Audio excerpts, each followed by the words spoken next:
धन्यवाद साथियों। यहाँ पे उपस्थित संघर्षी मेरे साथी एवं उपस्थित मातृशक्ति, सबसे पहले तो मैं आप सभी से क्षमा चाहता हूँ क्योंकि मेरे को आने में थोड़ा विलम्ब रहा, लेकिन कुछ प्रतिक्रिया ऐसी थी कि जो मेरे हाथ में नहीं, इसलिए वो विलम्ब, लेकिन फिर भी आपको इंतजार करना पड़ा, उसके लिए मैं क्षमा चाहता हूँ। अभी भाई राजेश जी आपको काफ़ी विस्तृत रूप से बता रहे थे, भारतीय मजदूर संघ को समझने की आवश्यकता है कि भारतीय मजदूर संघ है। कुछ व्यक्ति इसे केवल एक राजनीतिक संगठन मान रहे हैं, कुछ व्यक्ति इसे केवल एक यूनियन मान रहे हैं, कुछ व्यक्ति इसे केवल यूनियनों का एक संघ मान रहे हैं। तो ये तीनों ही विचार पूर्ण नहीं है। भारतीय मजदूर संघ एक जीवन शैली है जिसे कि हमें अपने जीवन में उतारना होगा। प्रातः उठने से लेकर रात्रि विश्राम जाने तक जो हम जीवन जीते हैं, भारतीय मजदूर संघ उसमें प्रत्येक क्षण में अपनी उपस्थिति को दर्शाता है। तो वो भारतीय मजदूर संघ धीरे धीरे जैसे जैसे कोई भारतीय मजदूर संघ के नजदीक आता जाएगा वो समझता चला जाएगा। भारतीय मजदूर संघ का आप अगर आप चिन्ह देखेंगे तो आप देखेंगे कि उसमें ये मुट्ठी बंद है।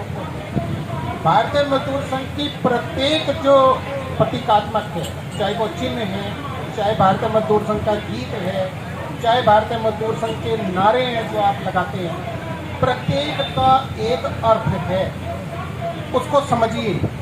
जब आप वो समझ जाएंगे तो आपकी जीवन शैली बदल जाएगी, ये सामाजिक व्यवस्था बदल जाएगी और आपको अपने ऊपर गर्व होगा, ये निश्चित है। सबसे पहले चिन्ह, जिसे हम मुट्ठी कहते हैं, लेकिन वो मुट्ठी बंद कैसे होती है? बहुत से तरीके हैं, ऐसे भी हो सकती है, ऐसे भी हो सकते हैं, लेकिन यहाँ ये प्रक्रिया है। इसका संकेत क्या है उसको समझिए। ये जो चार उंगलियां हैं ये संगठनों की निशानी है। जब ये बंद हो जाती हैं तो ये एकत्रित हो जाते हैं, जैसे कि आप कहते हैं ना, ये है ना, ये इसका प्रतीक है। लेकिन क्या ऐसा करने से काम हो जाएगा? फिर तो लोग कहेंगे कि आपने तो भैया अंगूठा दिखा दिया, ये तो मामला खराब हो गया ना। तो ऐसा नहीं है, अंगूठे को ऊपर रखा जाता है, ये केवल नियंत्रण के लिए है, ये अनुशासन का प्रतीक है कि संगठन जुड़े, इकट्ठे आए, लेकिन एक अनुशासन के तहत आए। जब ऐसा हो जाए तो निश्चित मानिए सरकार कोई चीज़ नहीं है। हम समाज को बदलने की शक्ति रखते हैं। समाज को, सरकार को समाज ही बनाता है। तो इसलिए समाज का हक जब हमारे साथ होगा तो सरकार तो है ही कुछ नहीं, मतलब उसकी हमें कोई चिंता नहीं है, मानेगी नहीं मानेगी कुछ नहीं है। उसकी मानना पड़ेगा, उसकी मजबूरी है, उसे हमारे पास आना पड़ेगा, उसकी मजबूरी है। श्रद्धेय ठेंगड़ी जी जो भारतीय मजदूर संघ के संस्थापक रहे हैं, उनका जीवन काल जो उन्होंने अपने उद्देश्य उसमें वर्णित किए हैं, उसमें सबसे पहले उन्होंने क्या वर्णित किया कि भारतीय मजदूर संघ का उद्देश्य क्या है। भारतीय मजदूर संघ का उद्देश्य है कि प्रत्येक भारतवासी जो मजदूर क्षेत्र में कार्य कर रहा है, और भारतीय मजदूर संघ जो है केवल मजदूर उसे नहीं मानता जो एक रिक्शा चला रहा है। भारतीय मजदूर संघ उसे भी केवल मजदूर नहीं मानता जो कि कोयले की खदान में ही कार्य कर रहा है या आपके मकान को बना रहा है, मजदूरी कर ही रहे हैं। लेकिन प्रत्येक कार्य के लिए जिसे हमें वेतन मिले वो भी मजदूरी ही के तहत आता है। और इस चीज़ को तो स्वीकार केवल हम ग्रुप सी और डी या ए ने नहीं किया है। IAS जो अधिकारी है वो भी भारतीय मजदूर संघ के साथ हैं, आप ये मानिए, क्योंकि वो भी नहीं कहते कि मैं भाई सारा दिन बैठ के कार्य करता हूँ, तो मुझे कार्य करने को मिलता है, तो वो भी मजदूरी के तहत। तो इसलिए ये जो भारतीय मजदूर संघ का लक्ष्य है, जो श्रीमती ठेंगड़ी जी ने जो बनाया था, उन्होंने ये कहा था कि मेरे भारतवर्ष का कोई भी मजदूर, अंतिम पंक्ति का अंतिम मजदूर जो खड़ा है, जब तक उसकी समस्या हल ना हो जाए, भारतीय मजदूर संघ को बनाने का मेरा लक्ष्य पूरा नहीं हो सकता। ये बहुत दूरदर्शी वो रहे हैं। उसके बाद उद्देश्य अगर किसी ने भारतीय मजदूर संघ का देखना है तो वो भारतीय मजदूर संघ के गीत को पढ़े, बार बार पढ़े। उसमें प्रत्येक शब्द का अर्थ है, प्रत्येक शब्द अपने आप में जीवंत है, जिसमें आत्मिक कहते हैं हम, आत्मा की ऊर्जा आपको महसूस हो जाएगी जब भी आप उसको गीत को पढ़ेंगे और दोहराएंगे। एकांत में बैठिए, उसका मनन कीजिए, आपको पता चलेगा कि आप कितने बड़े परिवार के, कितने बड़े लक्ष्य के आप समीप गए हैं। 35-400 बहुत छोटी चीज़ है, ये मिल जाएगी, ये कोई बहुत बड़ी चीज़ नहीं है, ये मिल जाएगी। लेकिन लक्ष्य इससे बहुत बड़ा है, आप उसको समझ लो। समाज को परिवर्तन करना है, भारत को विश्व गुरु बनाना है हमें। उसके लिए आपने देखा होगा जहाँ भी भारतीय मजदूर संघ का बैनर देखेंगे तो सबसे पहले आता है देश हित। अब देश हित की व्याख्याएं अपनी अपनी अलग हो सकती हैं। कुछ संगठन हैं, उनकी अपनी व्याख्याएं हैं देश हित की। उनको किसी ने कहा था कि आप देश हित किस प्रकार से, आपका नज़रिया क्या है, तो उनके नज़रिए बड़े अलग अलग थे। तो किसी ने हमारे से भी पूछ लिया कि देश हित का आपका नज़रिया क्या है। देश हित का नज़रिया वो है, सर्वप्रथम देश की सुरक्षा होनी चाहिए। देश है तो उद्योग भी होंगे, और उद्योग होंगे तो हम भी होंगे। अब उद्योग जो है वो केवल आप एक फैक्ट्री को मत मानिए।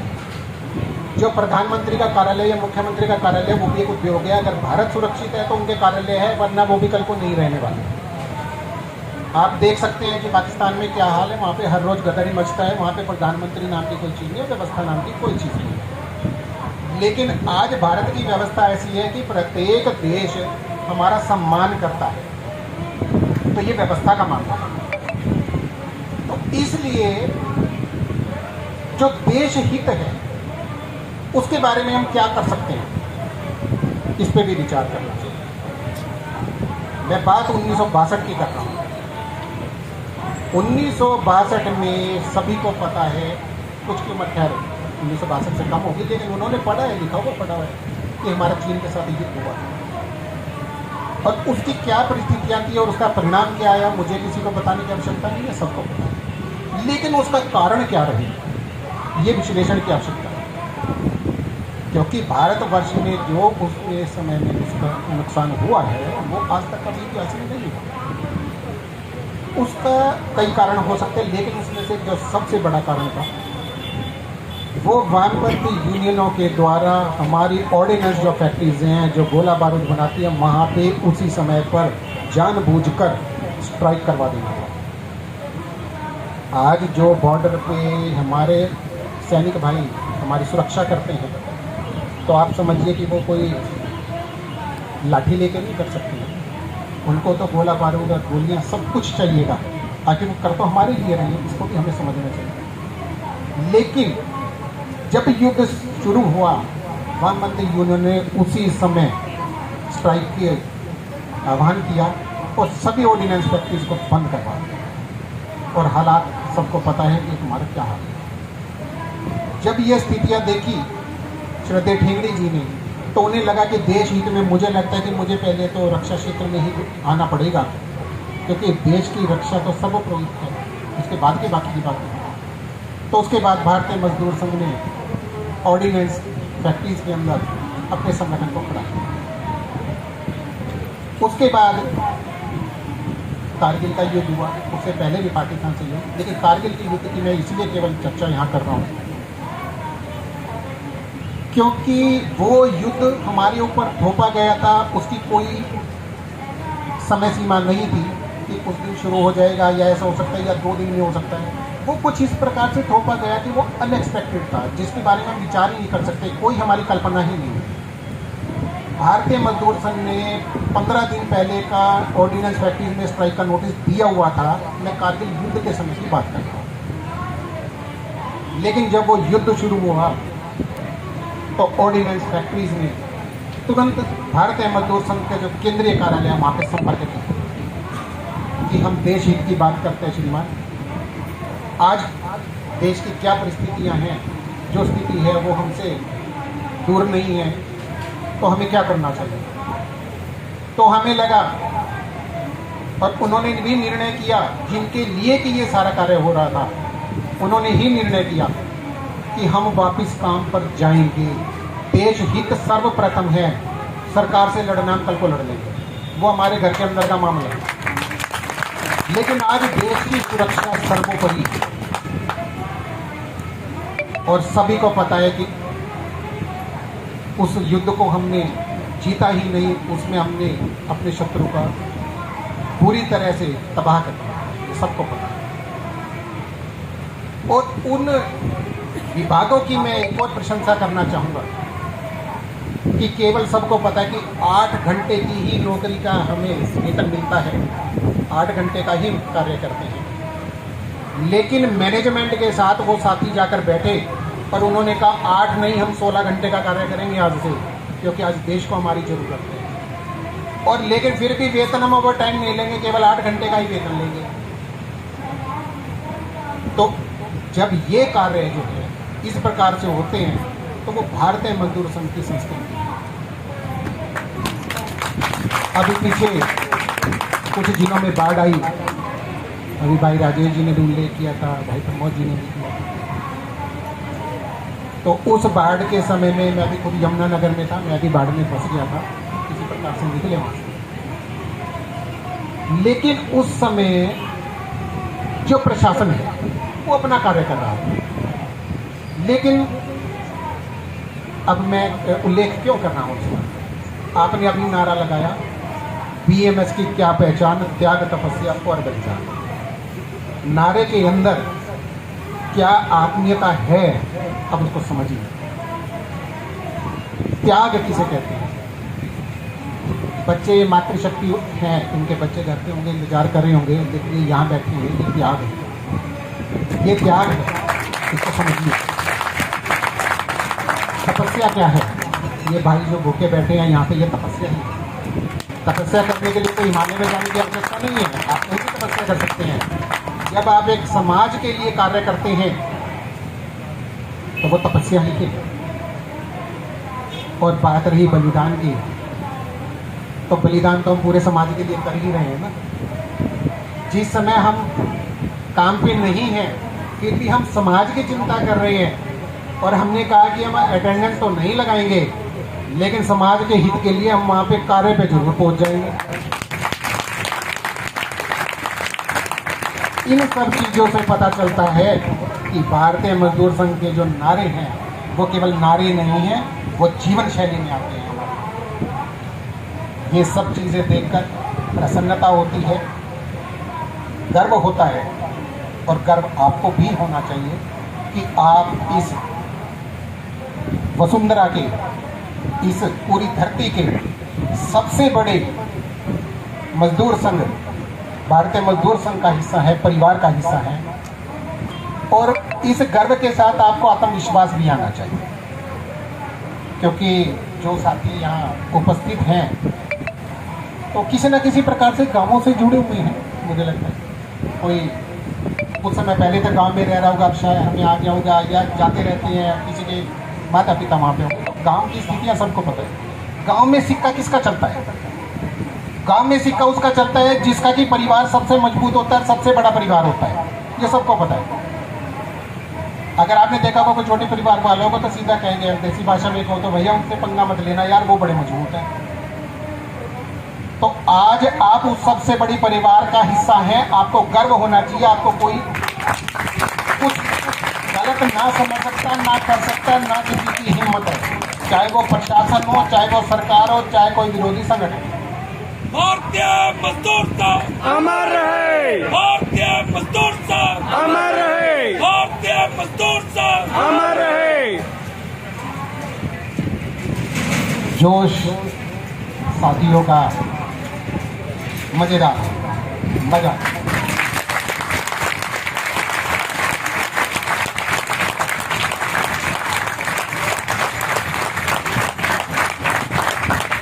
प्रदेश उपाध्यक्ष होने के नाते मैं विभिन्न जिलों में जाता रहता हूँ। पिछले सप्ताह में पानीपत गया था, तो कुछ जगहों पे जाकर मैं चिंतित भी होता हूँ, क्योंकि वहाँ पे मंच पर कई बार वामपंथी संगठन प्रभावी हो जाते हैं और परेशानी में आते हैं कि उन्हें भारत माता की जय बोलने में भी परेशानी है। अगर आपने भारतीय माता की जय बोल दिया तो वो सीधा कह देंगे कि आप बीजेपी के हो। तो मुझे नहीं लगता कि वो भारत माता में की जय से इतने परेशान किया। क्या वो भारत में नहीं रहते हैं, वो चीन में रहते हैं क्या, या उनकी निष्ठा उनके प्रति इतनी क्यों है, वो मेरी समझ से बाहर है। अब भारत माता की जय का भी पीछे एक, क्योंकि नारा हमारा सबसे मुख्य है भारत माता की जय, उसका भी उल्लेख मैं कर देना चाहता हूँ, क्योंकि कल को अगर आपसे कोई पूछ ले तो उसे आप छाती ठोक के जवाब दे सकते हैं कि भारत माता की जय का मतलब ही क्या है। तो किसी के लिए हमारे जो विरोधी संगठन है, तो उन्होंने कहा था भारत माता की जय का मैं मतलब बताता हूँ, मेरा भैया बताता हूँ। उन्होंने कहा कि रोटी कपड़ा और मकान। भाई भारत माता की जय हो जाएगी अगर रोटी कपड़ा और मकान सबको मिल जाए। तो वो मेरी बात का बुरा मान गए। जो मैंने उत्तर दिया, मैंने कहा भैया आप जेल में चले जाइए, तीनों मिलेंगे, फ्री में मिलेंगे। जेल में जाइए ना, तीनों मिलते हैं वहाँ पर, फ्री में मिलते हैं। बाहर क्यों घूम रहे हैं, लोगों को क्यों गुमराह कर रहे हो। तो बुरा मान गए खैर मेरी बात का, लेकिन मैं उससे चिंतित नहीं था, क्योंकि उनकी जितनी बुद्धि थी उन्होंने उतना भी किया उस चीज़ का, तो मुझे कोई अंतर नहीं। लेकिन भारतीय मजदूर संघ के मामले में देखे जाए तो उनकी नज़र में क्या है भारत माता की जय। रोटी कपड़ा और मकान ठीक है, ये एक हमारी मौलिक जिम्मेदारियां में आता है, हमें परिवार को देना होता है, उनकी आवश्यकता है, ये बात बिल्कुल ठीक है। लेकिन क्या इतने से जीवन चलता है क्या? नहीं चलता है। तो क्या चाहिए हमें? समाज के उत्थान के लिए, परिवार के उत्थान के लिए हमें एक अच्छी शिक्षा चाहिए। तो रोटी कपड़ा मकान और शिक्षा आ गई। तो क्या मैं अपने परिवार को अच्छा शिक्षित कर दूं, क्या काम हो जाएगा क्या? नहीं बन पाएगा। क्यों? स्वास्थ्य भी तो अच्छा चाहिए।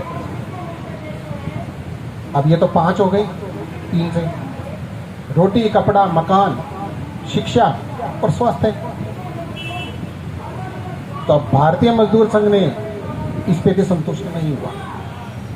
हमें ये 5 चीजें तो चाहिए चाहिए हैं, क्योंकि ये मौलिक है हमारे अधिकार। रोटी कपड़ा मकान शिक्षा और स्वास्थ्य है, लेकिन सम्मान के साथ चाहिए हमें। प्रत्येक नागरिक का सम्मान होता है, सम्मान चाहिए। जब ये 6 चीजें प्रत्येक भारतवासी को मिल जाएगा तो भारत माता की जय का मेरा नारा जो है वो फलीभूत हो जाएगा। ये भारतीय मजदूर संघ का उद्देश्य है, ये भारतीय मजदूर संघ किस विचारों पे चलता है, मैं आपको वो बताना चाहता था। इस प्रकार से अगर ये चर्चा चलती रहे तो मुझे लगता है 2 घंटे 3 घंटे चलती रहेगी। मैं समझ सकता हूँ कि आपके आज जिक्र होने का भी इस बैठक को समय हो रहा है, लेकिन अभी एक चिंता भाई राजेश जी ने की थी। मैं हवा सिंह महला जी के साथ निरंतर संपर्क में रहता हूं और प्रतिदिन उनसे अपडेट लेता रहता हूं कि आज स्थिति क्या है और क्या होने वाली है, हमें आगे की क्या रणनीति तैयार करनी है। क्योंकि जो पदभार मुझे प्रदेश की तरफ से मिला है, उसी के नाते जितनी भी मुख्यमंत्री के साथ बैठक होती है उसमें मैं उपस्थित रहता हूँ। लेकिन अगर मुख्यमंत्री से नीचे के स्तर की अगर कोई बैठक होगी तो उसमें मैं नहीं जाता हूँ। लेकिन जो भी पुरानी बैठकें हुई हैं उसमें प्रत्येक बार मुख्यमंत्री जी ने अपने अधिकारियों को बताया है कि अकेला ये संगठन है जो देश हित की बात करता है, जो मजदूर हित की बात करता है। ये कभी मेरे पास आकर अपनी निजी कार्य कभी नहीं बोलता, अन्यथा दूसरे संगठन जाकर क्या कहेंगे। ऐसा है जी, वो 1 घंटा तो उनके साथ लड़ाई झगड़ा सब कुछ करेंगे, 2 बार वो नोटंकी के लिए वॉकआउट भी करते हैं। वो फिर आगे बैठ जाएंगे, हम संपर्क कर रहे हैं जी, हम बात कर रहे हैं, लास्ट में आके कहेंगे कि कोई कुछ नहीं जी, बाकी तो मामला हम सुलझ देंगे नीचे वाला का, इन 2 अधिकारियों को ट्रांसफ़र कर दो जी यहाँ से। तो लास्ट में आके 2 अधिकारियों के ट्रांसफ़र करनी थी, भाई सरकार का 2 घंटे का समय क्यों खराब किया, वैसे ही कर लेते ना आप लोग बात। लेकिन वो 2 घंटे जो है वो बाहर जो कर्मचारी बैठे हैं उनको दिखाने के लिए नौटंकी चलती है, ये कारण है। तो मुख्यमंत्री को भी बहुत अच्छी तरह पता है कि हम केवल पॉइंट टू पॉइंट बात करते हैं, हम इधर उधर की बात नहीं करते।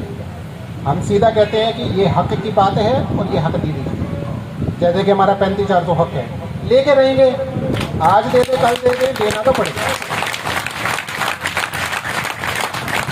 हंस के दे दो, रो के दे दो, देना पड़ेगा।